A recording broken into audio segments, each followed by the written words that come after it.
Hello student, I am Durgesh Kumar. आपके अपने YouTube channel student education with Durgesh sir में स्वागत है। आज बहुत दिनों के बाद फिर से क्लास को चालू किया जा रहा है। कुछ समस्याएं थी जिसकी वजह से क्लास को चालू नहीं कर पाए, लेकिन अब से कंटिन्यू क्लास आपकी चलेगी। ठीक है। कक्षा 10 की आनुवंशिकता एवं जैव विकास चैप्टर के अंतर्गत हमने कुछ पढ़ाया था। तो आज बिना देरी किए हुए इस क्लास को स्टार्ट करते हैं और मेंडल साहब के नियमों के बारे में पढ़ते हैं। अब मेंडल साहब के हमने पिछले लेक्चर में 3 नियम बताए थे। मेंडल के प्रभावता का नियम, इसके साथ पृथक्करण का नियम और स्वतंत्रता अवरोहण का नियम। इसमें हम लोग आज सबसे पहले पढ़ेंगे क्या, मेंडल की प्रभावता के नियम। आइए बिना देरी किए हुए आज की क्लास को स्टार्ट करते हैं। ठीक है। हेडिंग लगाइएगा मेंडल की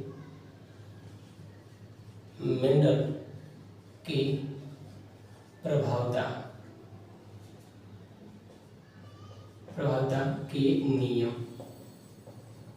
मेंडल की प्रभावता के नियम। ध्यान रखिएगा, इस नियम का एक मतलब है। मेंडल साहब कहते हैं इस नियम के अनुसार, मेंडल साहब कह रहे हैं इस नियम के अनुसार कि जब भी प्रभावी लक्षण के जीन अगर किसी पीढ़ी में जाते हैं तो अपना प्रभाव दिखाएंगे और अप्रभावी वाले को अपना प्रभाव दिखाने नहीं देंगे। ठीक है। देखिएगा, इसकी अगर थ्योरी लिखना चाहें तो आप लिख सकते हैं किसी प्रभावी लक्षण के जीन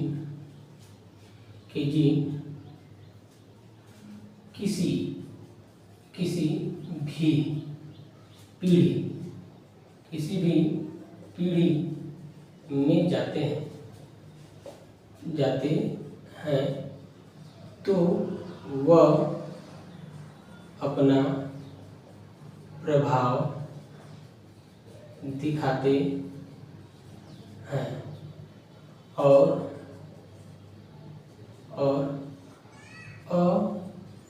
अप्रभावी लक्षण के जीन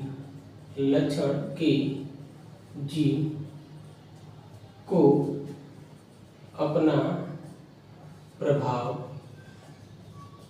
दिखाने नहीं देते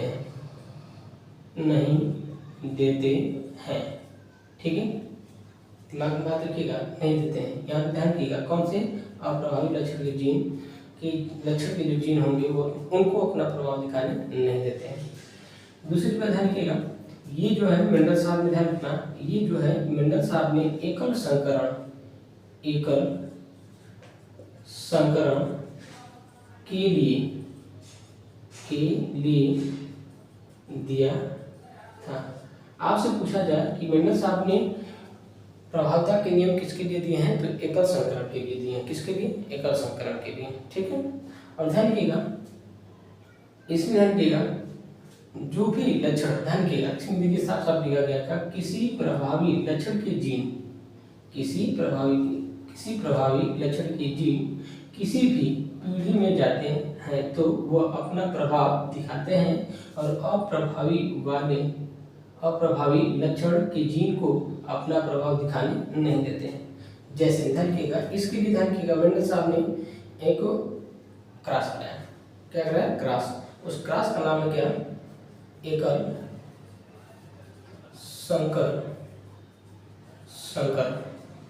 इसको आप इंग्लिश में बोल सकते हैं क्या? Mono hybrid.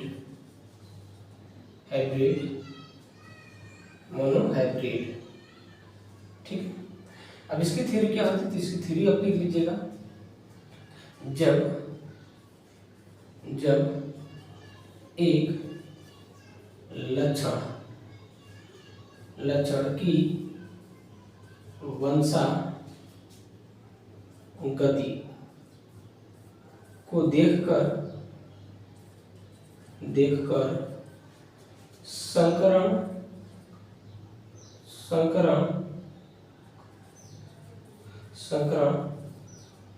कराया जाता है तो उसे एकल संकरण कहते हैं। ठीक है, देखिए यहाँ पे साफ साफ लिखा गया कि जब एक लक्षण की वंशागति को देख करके संकरण कराया जाता है तब उसे हम क्या बोलते हैं, एकल संकरण। या ऐसे भी आप लिख सकते हैं या करके, जब दो विपरीत लक्षण वाले पौधे के एक लक्षण को देखकर संकरण कराया जाता है तो उसे एकल संकरण कहते हैं। ठीक है, इस थ्योरी को नोट कर लीजिएगा, बहुत महत्वपूर्ण थ्योरी है, ये बोर्ड के हिसाब से बहुत बार पूछा जाता है। ठीक है, अब इसके लिए ध्यान रखिएगा, मेंडल साहब ने एक उदाहरण दिया, क्या दिया, उदाहरण। अब जैसे हम लिख सकते हैं उदाहरण करके, उदाहरण ध्यान रखिएगा, उदाहरण में आप लिखेंगे क्या, उदाहरण में आप लिखेंगे एक प्रभावी लक्षण, एक प्रभावी लक्षण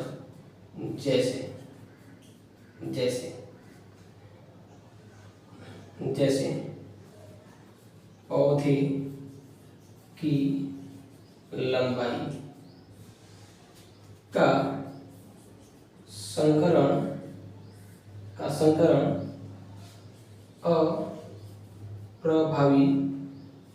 अप्रभावी लक्षण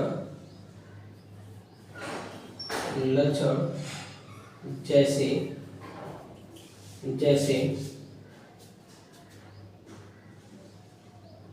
पौधे का बौनापन के मध्य संकरण कराने पर। ठीक है, संकरण कराने पर। इतना आप लोग इसको नोट कर लीजिए। इसके बाद इस सवाल को हल करते हैं, ये बहुत महत्वपूर्ण है, बहुत महत्वपूर्ण है। इसका एक और हम लोग अभी देंगे थ्योरी, इसको आप जल्दी से नोट कर लीजिए। ठीक है, ध्यान रखिएगा, इसको जल्दी से नोट कर लीजिए। अगर इसको समझना है तो एक बार हम फिर से समझा दे रहे हैं कि एकल संकरण किसे कहते हैं, जब एक लक्षण की वंशागति को देखकर संकरण कराया जाता है तो उसे बोलते हैं का एकल संकरण। या बोलते हैं जब दो विपरीत लक्षण वाले पौधे के एक लक्षण को देख करके संकरण कराया जाता है तो उसे बोलते हैं का एकल संकरण। उदाहरण में ध्यान किया, मेंडल साहब ने क्या दिया था, एक प्रभावी लक्षण जैसे पौधे की लंबाई में देखिएगा, पौधे की लंबाई क्या है, प्रभावी लक्षण है। ठीक है, का संकरण का मतलब क्रॉस कराया जाएगा। अप्रभावी लक्षण में ध्यान रखिएगा, लंबे का विपरीत क्या होता है, बौना होता है। ध्यान रखिएगा, इनके मध्य संकरण कराया जाता है कराने पर या कराया जाता है तो कराने पर। ठीक है, इसको जल्दी से लिख लीजिए, इसको इसको या स्क्रीनशॉट ले लीजिए। इसके बाद इसको हम लोग हल करते हैं। ठीक है, 1 2 3।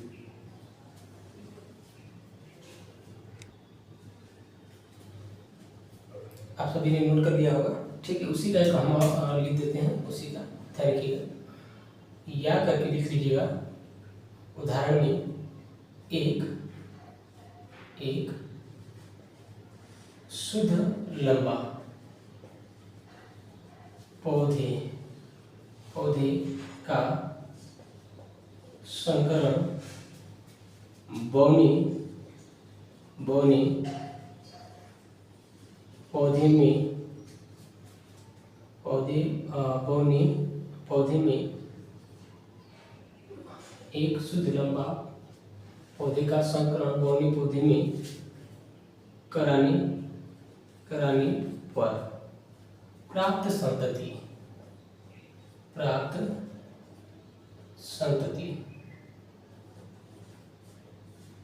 ठीक है, अब ध्यान रखिएगा यहाँ पे दो चीज दिया गया, क्या, शुद्ध लंबा और यहाँ पे क्या लिखा है बौना। तो आपको पिछले लेक्चर में याद होगा, आपको अगर पिछले लेक्चर नहीं देखे हैं तो आप जाकर के शुरू का लेक्चर पहले देख लीजिए, इसके बाद इसको आप देखिएगा, तब जाकर के मैटर समझ में आएगा। हमने आपको मेंडल साहब के जो 7 विपर्षी लक्षण दिए गए थे उसमें हमने आपको हमने दिखाया था कि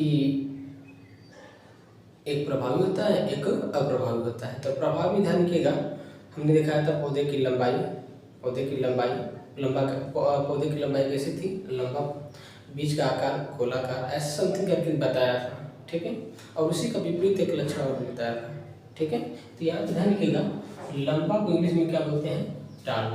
क्या बोलते हैं, टाल।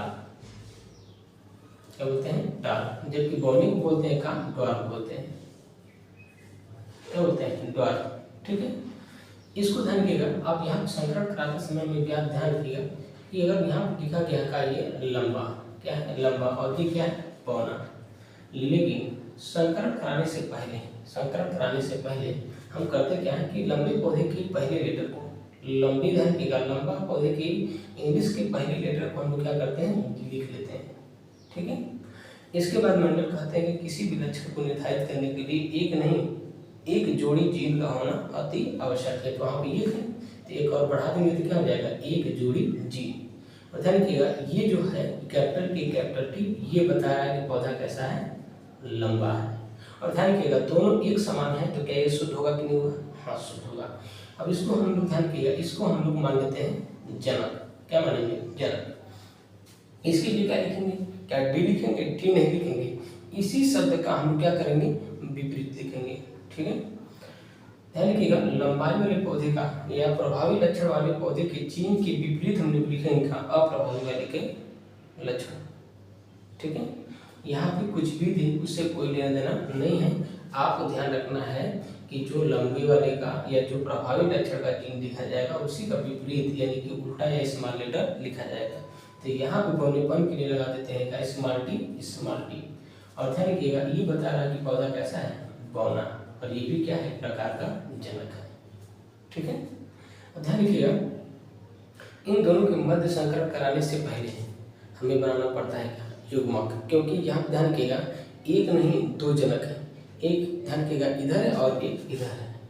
ठीक है, जब दो जनक के मध्य संकरण कराया जाता है, क्रॉस कराते हैं, तो उनके बीच बनता है क्या, युग्मक।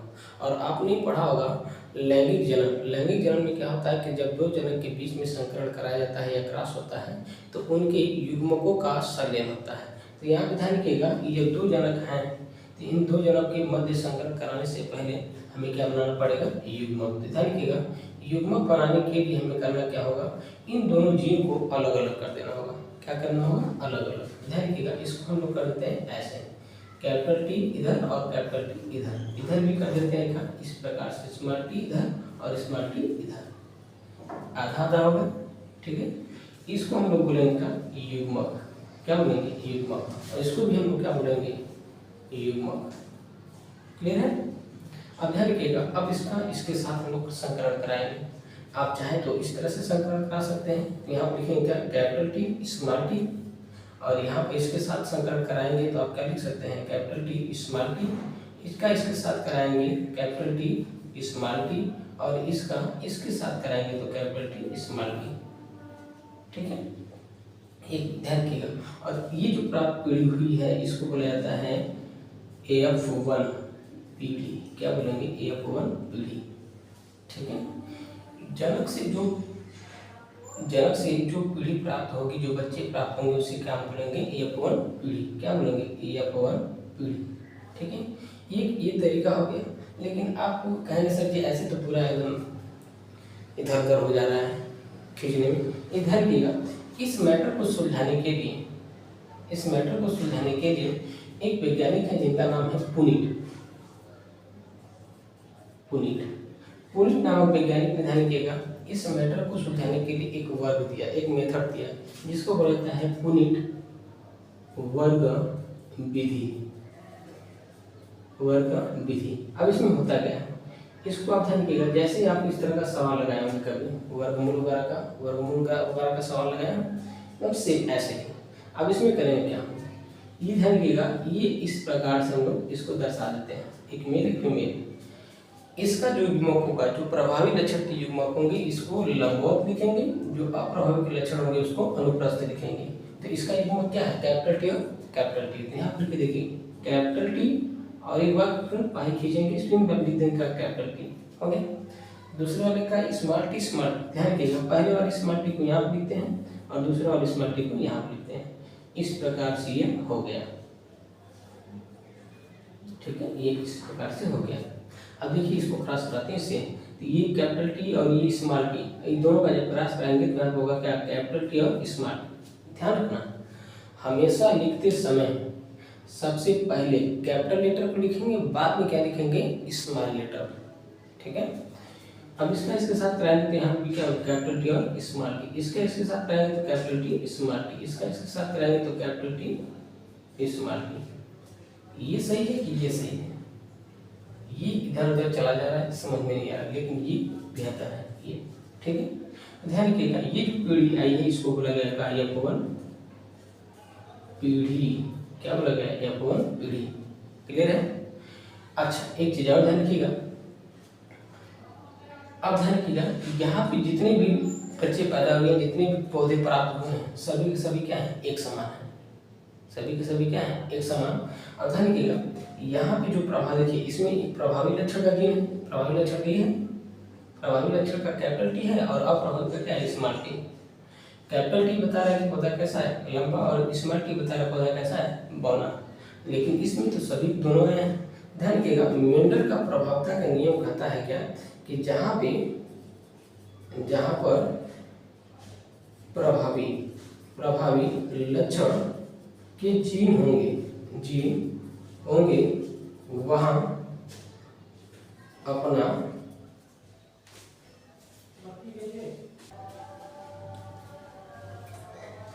लाइट कट गई थी जिसके वजह से अंधेरा हो गया था, ठीक है, लाइट आ गई, कोई दिक्कत नहीं, चलिए। अच्छा देखिए यहाँ पर जो F1 पीढ़ी प्राप्त हुई है उसमें ध्यान रखिएगा, जो कैपिटल लेटर का लक्षण है वो प्रभावी लक्षण की जीन है, लेकिन ध्यान रखिएगा जो छोटा वाला है वो क्या है, अप्रभावी की जीन। ध्यान रखिएगा जहाँ पर प्रभावी लक्षण की जीन होगी वो अपना प्रभाव दिखाएंगे, जबकि अप्रभावी वाले को अपना प्रभाव दिखाने नहीं देंगे, ठीक है। अच्छा ध्यान रखिएगा यहाँ पे सभी लक्षण मिलेगा, सभी के सभी क्या है, एक समान है।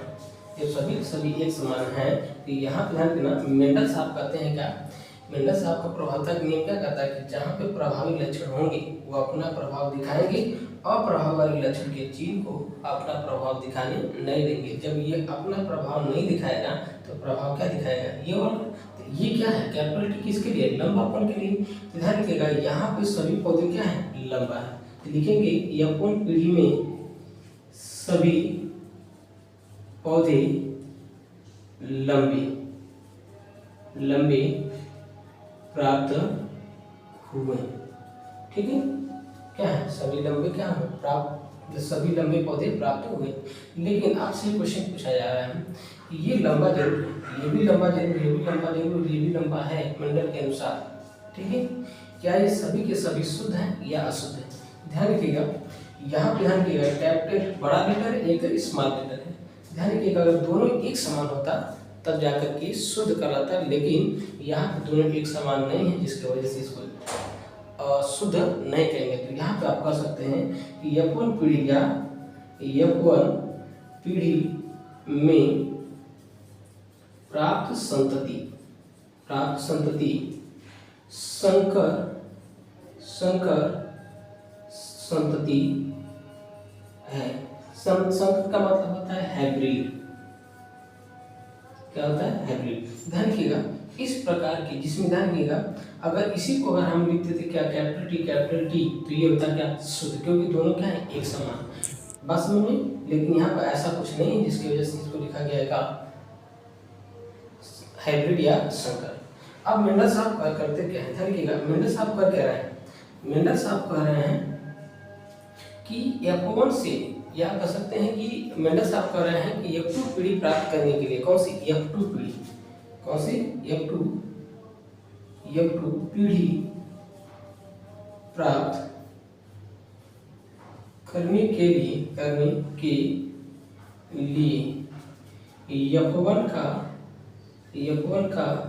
F1 में स्व परागण कराते हैं। तो F1 कौन है, F1 क्या है, कैपिटल टी स्मॉल टी। अब ध्यान रखिएगा, मेंडल साहब क्या कह रहे हैं कि F1 में ही स्व परागण कराएंगे। ध्यान रखिएगा, यहाँ पे हम पढ़ेंगे क्या है, कैपिटल टी और स्मॉल टी।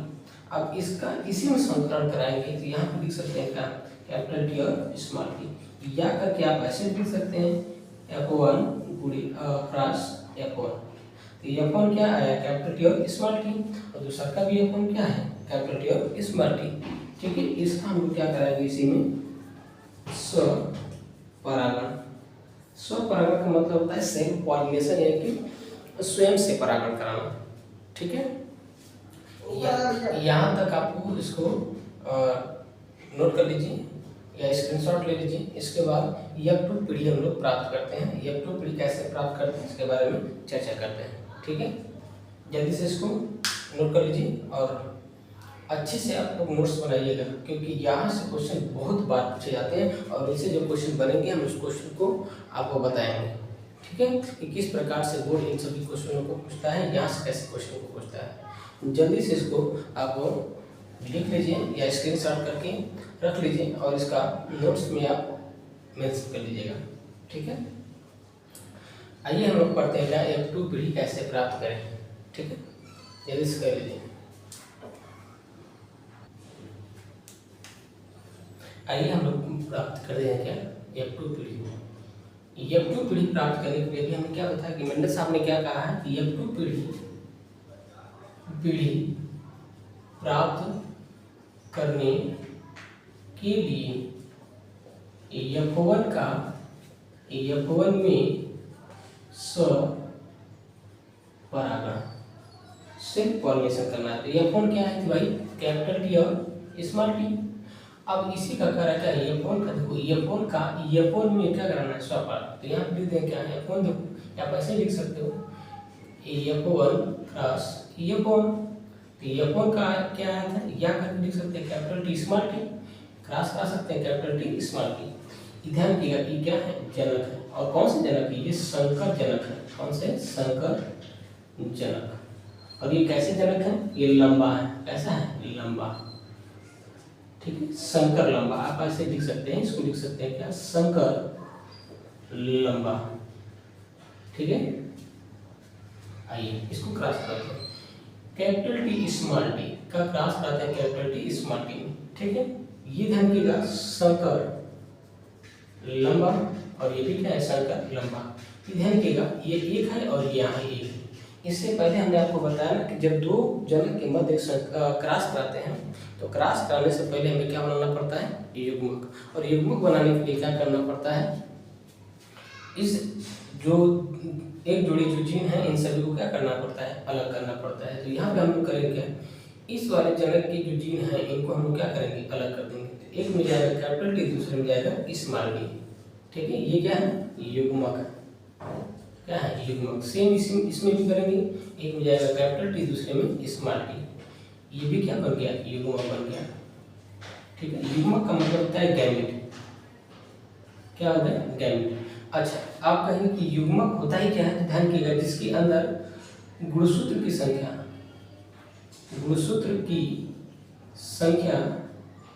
जनक से आधा हो। जैसे मटर की ही बात करें तो मटर के अंदर ध्यान रखिएगा, मटर के अंदर गुणसूत्र की संख्या 14 होती है। कितनी होती है, 14। अब ध्यान रखना, ये जनक है। क्या है, जनक है। अब इसका ध्यान रखना, आधा करेंगे तो क्या होगा, 7। क्या होगा, 7। 7 मिलाएंगे तो कितना हो जाएगा, 14। तो इनके अंदर भी गुणसूत्र की संख्या कितनी, 7 है। इनके अंदर भी 7, इनके अंदर भी 7, इनके अंदर भी 7। ठीक है, बात समझ में। तो इसको हम थोड़ा सा रब कर देते हैं। ठीक है। चलिए आइए क्रॉस कराते हैं। और ध्यान रखिएगा, क्रॉस कराते समय हमेशा आप ध्यान रखेंगे इसके युग्मक का संकरण इस वाले युग्मक के साथ कराएंगे, ना कि इसका इसी के साथ करा देंगे और इसका इसके साथ नहीं, इन दोनों का संकरण इसके साथ कराएंगे। ठीक है, इसको हम लोग मान के चलते हैं क्या ये मेल है और ये क्या है, फीमेल है। ठीक है, क्रॉस कराने से पहले हमने आपको बताया था कि एक वर्ग पुनीट, कौन सा, पुनीट वर्ग विधि का प्रयोग करते हैं। अब इसमें क्या था कि एक हम इस प्रकार से ढांचा खींच लेते हैं जिसमें मेल और फीमेल को दर्शा देते हैं। हमने बताया था कि पहले वाले जो जनक होंगे उसके युग्मक को लंबा लिखेंगे, लंबवत लिखेंगे, और दूसरे वाले जनक को हम क्या करेंगे, अनुप्रास लिखेंगे। तो पहले का क्या है, कैपिटल टी, एक पाही तुरंत खींच देंगे, दूसरा क्या है स्मॉल टी और इसके बाद पाही खींच देंगे। दूसरे जनक का क्या है भैया, कैपिटल टी, एक पाई सीधा खींच देंगे, दूसरा क्या है स्मॉल टी, सीधा ऐसे खींच देंगे। इन दोनों के मध्य क्रॉस कराएंगे तो यहाँ पर लिखेंगे क्या, कैपिटल टी और इसको इसके साथ कराएंगे तो कैपिटल टी स्मॉल टी। ठीक है, अब इसका इसके साथ कराएंगे तो यहाँ पर लिखेंगे, ध्यान रखिएगा, अब ध्यान रखिएगा यहाँ पे ये स्मॉल लेटर, ये क्या है कैपिटल लेटर। हमने आपको उससे पहले बताया था कि क्रॉस करा की प्राप्त जो संतति होगी उसमें हमेशा कैपिटल लेटर को पहले और स्मॉल लेटर को बाद में। तो यहाँ पे हम लोग लिखेंगे क्या, कैपिटल टी और स्मॉल टी, और इसका इसके साथ कराएंगे तो स्मॉल टी। अच्छा आप बताओ, ये तो प्राप्त हो गई क्या, F2 पीढ़ी, कौन सी, F2 पीढ़ी। ठीक है, अब आता है आपको पिछले लेक्चर में, जो लोग लेक्चर पिछला नहीं देखे हैं वो जाकर के पीछे का लेक्चर देखे हैं, तब जाकर के मैटर समझ में आएगा। ठीक है, जो लोग लेक्चर पीछे का देखे हैं उसमें हमने आपको बताया कि मेंडल के कुछ शब्द थे, जिसमें से आपको शब्द हमने पढ़ा था क्या, फिनोटाइप जिसको बोलते हैं लक्षण प्रारूप, एक होता है जीनोटाइप जिसको बोलते हैं का जीन प्रारूप। ठीक है, यहाँ पे F2 पीढ़ी प्राप्त हो गई, लेकिन हम कैसे पता करें कि कौन सा पौधा कैसा है। उदाहरण ना, इसको पता करने के लिए हम लोग लिखते हैं, लिखेंगे क्या, बनाएंगे हेडिंग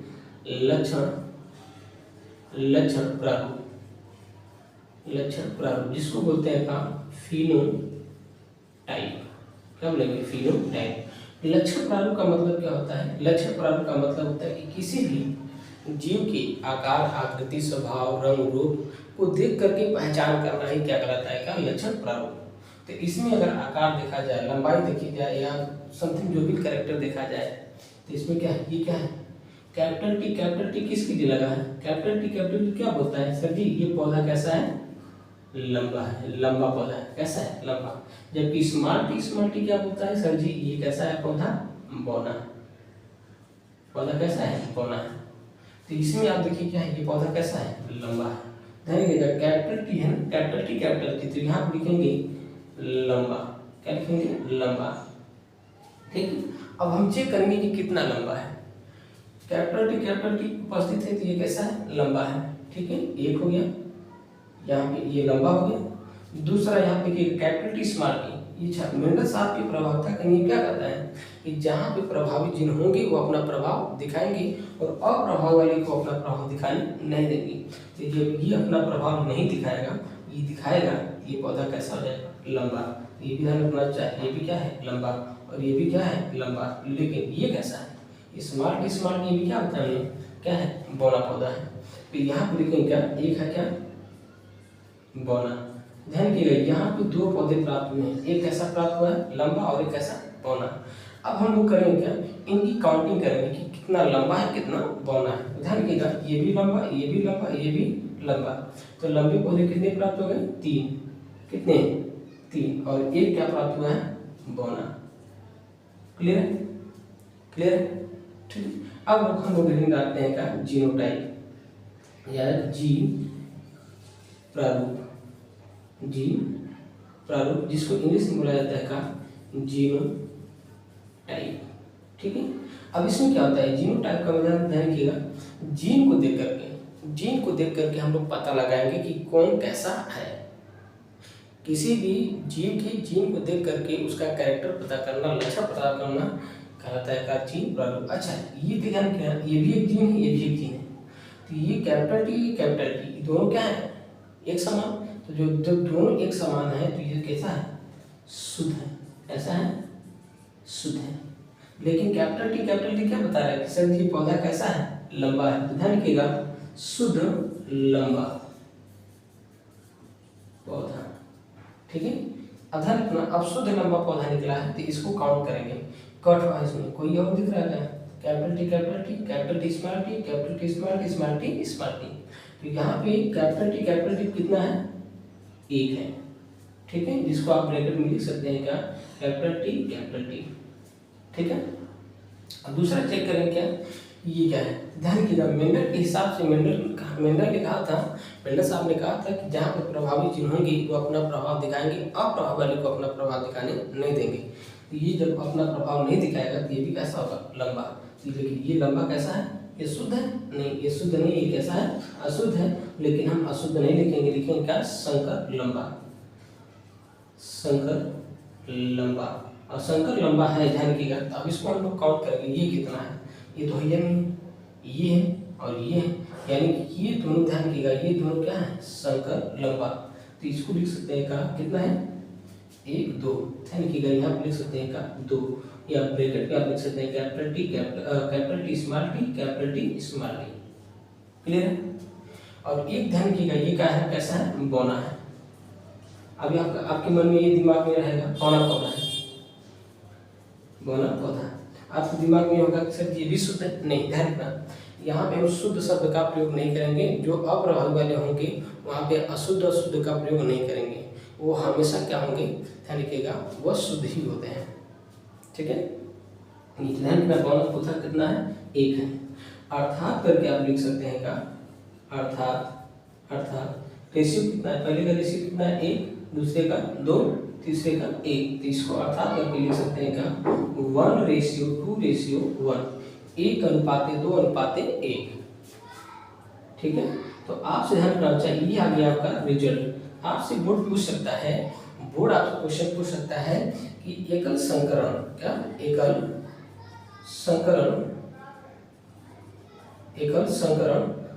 का लक्षण प्रारूप क्या होता है। 1 नंबर में अगर पूछ दिया तो क्या बताएंगे, तो एक क्या है यहाँ पे, इसको आप अर्थात करके लिख सकते हैं, अर्थात करके 3:1, 3 लंबा 1 क्या है, बौना। तो यहाँ पे लक्षण प्रारूप क्या होगा, 3 लंबा 1 बौना। तो आप अगर बोर्ड से पूछ के आपसे कि एकल संकरण का लक्षण प्रारूप क्या होता है, तो आप ये बताएंगे 3:1। जबकि आपसे जीन प्रारूप पूछ लिया जाए, तो आप बताएंगे क्या, जीन प्रारूप पूछ लिया जाए तो 1:2:1, ठीक है। ये आज का लेक्चर कंप्लीट हुआ, ये आज का सवाल कंप्लीट हुआ, एकल संकरण और मेंडल के पहला नियम खत्म हो गया, ठीक है। और ध्यान रखना, ये आज का जो लेक्चर नहीं देखा है, बता रहे, गारंटी दे रहे हैं कि आगे का जो भी हम चीज़ पढ़ाएंगे वो कुछ भी समझ में नहीं आएगा, और यहाँ से बोर्ड हमेशा क्वेश्चन पूछता है, ठीक है। तो इस लेक्चर को बाकायदे 1 बार नहीं, 2 बार नहीं, 3 बार 4 बार देखिए, लेकिन कायदे से देखिए, और इससे जो भी सवाल बने बोर्ड में उसको आप हल करने का प्रयास करिए, ठीक है। और जितना हो सके इस वीडियो को फिर से हम कर रहे हैं कि 1 बार नहीं समझ में आया है कोई बात नहीं, दोबारा देखिए, तीबारा देखिए, जरूर एक चीज़ को बारीकी से ध्यान से समझिए, ठीक है, तब जाकर के समझ में आएगा। और बहुत इम्पोर्टेंट है, इसको आप जितना स्टार दे सकते हैं दे दीजिए। कक्षा 10 के बच्चे ध्यान रखो, आज समझ में आ रही ना, ध्यान रखो, ये सब जितना महत्वपूर्ण है, बहुत महत्वपूर्ण है, ठीक है। ध्यान रखिएगा, ये आप विशेष करके ध्यान रखिएगा, लक्षण प्रारूप का अनुपात और जीन प्रारूप का अनुपात, ये पहला क्वेश्चन आपका समाप्त हुआ।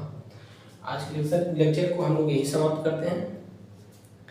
खुश रहिए, मस्त रहिए, और खूब बढ़िया से पढ़ाई करिए, और जितना हो सके हमारे इस वीडियो को शेयर करिए, और ना समझ में आए तो बार इसको देखने का प्रयास करिए, ठीक है। एक बार नहीं समझ में आएगा, हमें पता है, एक बार नहीं समझ में आएगा, दोबारा देखिए, तिबारा देखिए, जरूर समझ में आएगा, ठीक है। बहुत बहुत धन्यवाद।